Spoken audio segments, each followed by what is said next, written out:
Aláròyé máa wí o. Ọwọ́ ti tẹ Lékan ọlọ́kadà ṣe ló fipá bá obìnrin kan sùn l'Óṣogbo.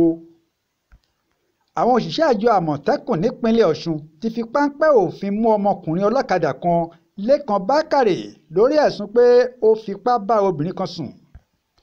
Agbègbè Alùṣẹ̀kẹ̀rẹ̀ nílùú Òṣogbo la gbọ́ pé Lékan ẹni ọdún 31 ti fipá bá obìnrin ọ̀hún tó jẹ́ ẹni ọdún 45 sùn.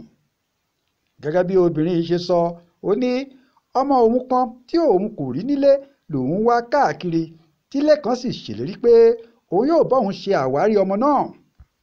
Ó ní bí òun ṣe dé ilé Lékan ló yọ ìbọn ìléwọ́ àti ọ̀bẹ kan sí òun tó sì ní tí òun bá pariwo lásán òkú lẹlẹ́ran tà ni, ó sì fi tipátipá bá obìnrin yìí sùn. Bí obìnrin yìí ṣe bọ́ lọ́wọ́ Lékan ló gba ọ̀dọ̀ àwọn Àmọ̀tẹ́kùn lọ láti lọ́ọ́ fi tó wọn létí. Kò sì pẹ́ rárá tí ọwọ́ wọn fi tẹ̀ ẹ́ tó sì jẹ́wọ́ pé lóòótọ́ lòun hùwà náà. Alákòóso ẹ̀ṣọ́ Àmọ̀tẹ́kùn l'Ọ́ṣun Dókítà Adékúnlé Isaac Ọmọyẹlé sọ pé àwọn ti fa Lékan lé àwọn ọlọ́pàá lọ́wọ́ láti lọ sí kóòtù, ó sì di dandan kó fojú ba ilé-ẹjọ́ láìpẹ́.